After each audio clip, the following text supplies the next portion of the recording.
First speaker from France is Madame André Richard. I apologise, Monsieur André Richard from France, from the EPP group.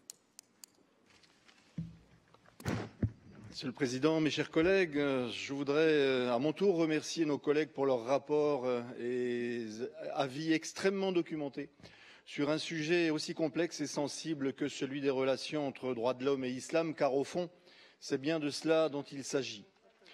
Notre rapporteur a tout à fait raison de relever l'incompatibilité de la Convention européenne des droits de l'homme avec bon nombre de dispositions de la déclaration du Caire et d'appeler à une clarification sur le rôle de la première comme source contraignante des droits de l'homme en Europe.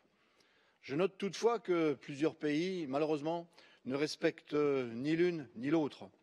Au-delà des différences sensibles de contenu, la Convention et la déclaration du Caire reposent sur des conceptions intellectuelles différentes, politiques pour la première, religieuse pour la seconde. La question de la compatibilité de la conception universaliste des droits de l'homme avec les normes islamiques fait l'objet de nombreux et difficiles débats qui renvoient aux réflexions sur l'avenir de l'islam. J'avais d'ailleurs, il y a 3 ans, établi un rapport sur l'islam de France au Sénat. Deux principales conceptions s'opposent.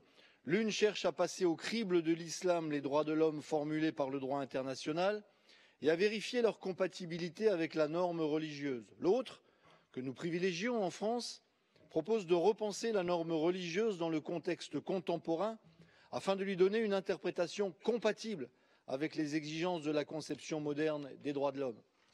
J'observe toutefois que le droit islamique n'est pas non plus un corps de doctrines réactionnaires immuables.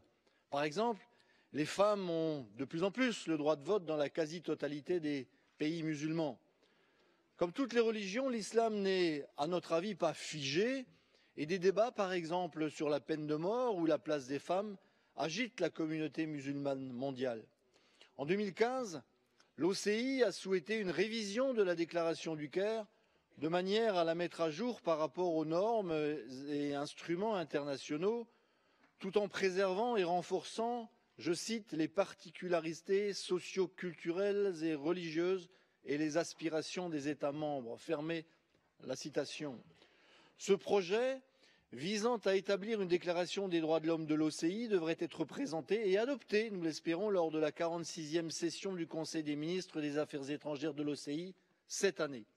Il conviendra naturellement d'être attentif aux évolutions qui seront intervenues. Je voudrais conclure en évoquant le récent arrêt Molla Sali contre la Grèce de la Cour de Strasbourg sur une affaire où les juridictions grecques avaient appliqué la charia à un litige successoral entre des ressortissants grecs issus de la minorité musulmane. La Cour n'a pas interdit le principe de l'application de la charia, mais sanctionné son application dans le cas d'espèce compte tenu de ses effets.